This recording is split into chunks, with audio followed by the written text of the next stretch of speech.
Bonsoir, bienvenue au Tolpro J'automatise. Aujourd'hui, nous allons parler de vision industrielle.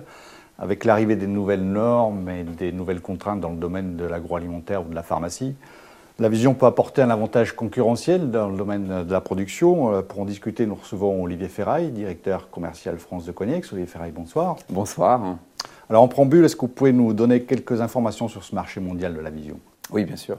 Donc le marché de la vision est un marché qui a été en croissance constante pendant 7 années, les 7 dernières, avec effectivement l'avantage de pouvoir associer la vision industrielle à des gains de productivité fortes. Et puis, dans vision industrielle, on retrouve l'industrie. Donc cette année sera une année de transition où vraisemblablement le marché devrait perdre entre 30 et 35% par rapport à ce qui a pu être mené l'année dernière. Mais vous n'avez pas d'autres données chiffrées sur ce marché ? Non, alors c'est très difficile. Il y a eu beaucoup d'essais, effectivement, d'évaluation de ce que représente réellement le marché. Mais il faut savoir que le marché, c'est bien sûr des systèmes de vision, mais c'est aussi des systèmes avec une intégration. Donc, il est très difficile de comparer les données, puisqu'on va retrouver d'un côté des fournisseurs de systèmes comme nous, ou de technologies comme nous, mais on va retrouver également des données d'intégrateurs. Et souvent, c'est mélangé et c'est effectivement très, très compliqué d'avoir des données. Et pour la France, c'est la même chose ? Alors pour la France, c'est la même chose. On a effectivement des données, nous, internes, qui nous permettent de situer la France entre 6 et 8% à peu près du marché mondial. D'accord. Et au niveau de l'évolution des marchés en tant que tels, des marchés applications, quels sont les nouveaux marchés qui existent aujourd'hui ? Que pèse par exemple l'automobile, qui a été un des marchés leaders, qui a vraiment tiré la vision il y a une vingtaine d'années ? Quel poids elle pèse aujourd'hui ? Quels sont un peu les prorata entre ces métiers ? Alors, l'automobile reste un marché qui est un marché vraiment prépondérant pour le domaine de la vision industrielle. Alors, vous avez raison de le signaler. C'est vrai que l'automobile a été longtemps le marché leader en termes de vision industrielle. Donc, il faut savoir que ça représentait à peu près 40% il y a 5 ou 6 ans. Cette année n'a pas été une bonne année en termes d'investissement automobile. Donc, on est sans doute redescendu à des niveaux plutôt de 20 à 25%. Les autres marchés où on va retrouver de la vision industrielle, c'est tous les secteurs autour de l'industrie. Donc on va retrouver bien sûr l'agroalimentaire, on va retrouver l'industrie pharmaceutique, on va retrouver beaucoup aussi de technologies liées à la vision autour de l'électronique et du semi-conducteur. D'accord. Et la place de Cognex là-dedans, située comment ? On a une position sur ce marché du traitement d'image et donc de la vision de leader mondial, avec la chance et la spécificité à la fois d'avoir une gamme de produits complète, qu'on parle de capteurs de vision, de systèmes de vision ou de vision basés sur des PC, mais également d'être sans doute la seule société mondiale à proposer une offre avec uniquement de la vision industrielle. Alors là, vous m'ouvrez ma question suivante. Comme vous le savez, le marché il a beaucoup évolué. Il y a une dizaine d'années, la vision, c'était ça. Aujourd'hui, c'est devenu ceci. Et donc justement, comment on s'y retrouve un petit peu dans ce marché-là, sachant que vous savez que le but du Tolpro, c'est des internautes qui nous posent des questions. Et la principale qui est revenue, c'est vraiment comment s'y retrouver entre capteurs de vision, caméra intelligente, système complet. Est-ce que vous pouvez aider nos internautes un petit peu à faire un choix là-dedans ? Alors, je vais essayer, mais c'est vrai que ce n'est pas facile. Vous avez raison de dire que la vision a explosé. Alors, si on est passé d'un premier produit, comme vous l'avez vu, donc en 1980, à l'origine de la société, jusqu'à aujourd'hui, c'est qu'il y a eu une explosion en parallèle du marché. Il y a eu une des grosses tendances, c'est que jusqu'à présent, en fait, on avait des systèmes de vision qui devaient être paramétrés par des ingénieurs, voire des docteurs en vision. C'était le cas il y a 10, 15 ans. Aujourd'hui, c'est une technologie qui est devenue accessible très facilement. Et puis en parallèle, une évolution autour du prix qui a été très marquée ces dernières années. Donc il faut savoir qu'en gros, en 10 ans, on a sans doute eu une baisse de 5 à 10 fois sur le prix de l'intégration et du système intégré. Donc du coup, ça rend cette technologie beaucoup plus abordable pour l'ensemble des industries. Et donc, bien sûr, ça a entraîné une multiplication des produits pour pouvoir adapter le produit par rapport à l'application considérée. Ça veut dire qu'aujourd'hui, on n'a plus besoin d'ingénieurs de programmation ? Alors, ça dépend des technologies, mais effectivement, on a rendu beaucoup plus simple l'accès à la technologie. Et pour un certain nombre de produits, par exemple le checker chez nous, on n'a plus besoin de formation. Par exemple, il suffit de mettre en place avec évidemment des systèmes très simples à utiliser, multilingues, beaucoup de facilité effectivement. C'est une des grosses évolutions du marché. Et avant de venir au checker, justement, est-ce qu'il y a encore une place pour les gros systèmes ? On a un peu l'impression que les gros systèmes sont devenus des caméras intelligentes, les caméras intelligentes des capteurs de vision, un peu sorte de vase communicant.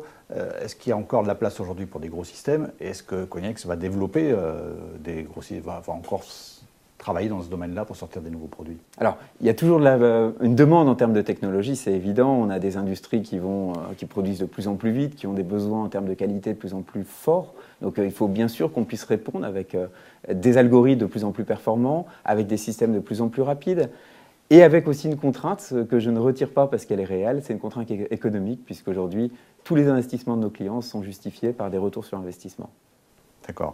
Alors, si on revient sur les capteurs de visio, on s'aperçoit aujourd'hui que tous les fournisseurs de capteurs proposent un capteur de visio.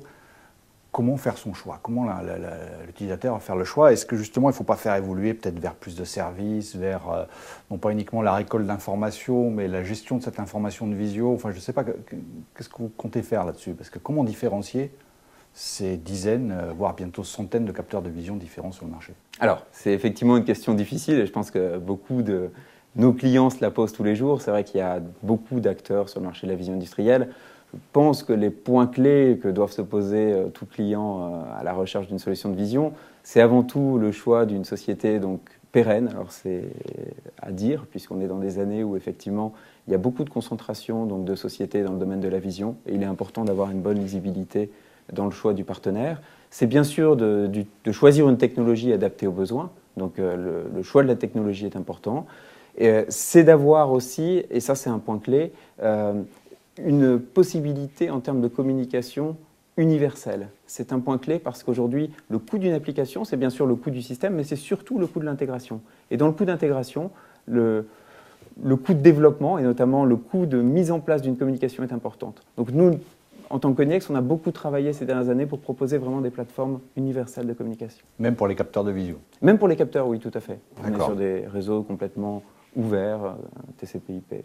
D'accord. Et on connaît justement sur la technique, quelles sont les évolutions de demain? On a parlé de CCD, de CMOS, de gigabit Ethernet. Est-ce qu'il y a dans le domaine de la vision des choses nouvelles qui arrivent là-dessus? Oui, alors j'espère, puisqu'on investit encore cette année 19% de notre chiffre d'affaires en R&D. Donc j'ose espérer que nous allons sortir beaucoup de nouveautés intéressantes, et effectivement c'est le cas. Les grosses évolutions, c'est de pouvoir accompagner le marché vers ces demandes. Donc dans certains cas, c'est lié à des applications plus complexes. Ça peut être, comme je le disais, des technologies plus avancées, des nouveaux algorithmes qui vont permettre de résoudre des choses qu'on ne pouvait pas faire jusqu'à présent. Dans le cas de la métrologie, c'est de pouvoir aller effectivement au plus près, donc avec des contraintes dimensionnelles plus fortes. Donc ça implique indirectement des résolutions plus fortes de caméras. Donc on y répond indirectement avec des choix de caméras sur notre solution base PC. On y répond également avec des insights qui évoluent avec toujours de plus en plus de résolution. Et où on est au niveau des freins? Je sais qu'à l'époque, il y avait un frein sur la vision qui était tous les problèmes d'éclairage extérieur, etc. On a même un internaute qui nous demande comment éviter les problèmes de copeaux et de lubrifiants. Bon, ça, je pense que c'est sûrement difficile d'éviter les copeaux et les lubrifiants avec un système de vision, mais est-ce qu'on a toujours les mêmes freins? Est-ce qu'il y a des solutions nouvelles qui sont apparues qui permettent d'éviter les rayonnements extérieurs et tout ce qui a pu gêner la vision industrielle? Alors c'est effectivement une très bonne question. Il faut reconnaître que la vision a beaucoup souffert il y a quelques années, sans doute par un manque de technologie, de conditions lumineuses qui devaient être constantes. Aujourd'hui, on a énormément travaillé. On a, comme je vous l'ai dit tout à l'heure, donc également investi beaucoup en R&D pour pouvoir proposer des algorithmes de plus en plus robustes. Alors la robustesse, ça passe bien sûr par la capacité à traiter un objet, à relire, à contrôler une qualité dans des environnements qui peuvent être perturbés. Donc là, l'internaute parlait d'un environnement effectivement difficile. Il faut savoir également qu'en parallèle, nos produits, si je prends un exemple du produit Insight par exemple, sont en standard en IP65. Donc là, il faudra aller voir dans le détail si ça suffit pour éliminer les copeaux. Peut-être pas. Mais néanmoins, on a cette robustesse à la fois software et hardware qui nous permet d'être beaucoup plus robuste. Et c'est important d'être plus industriel, en fait. D'être plus industriel, tout à fait. Tout à fait. OK. Dans les applications à venir, est-ce qu'il y a des nouvelles applications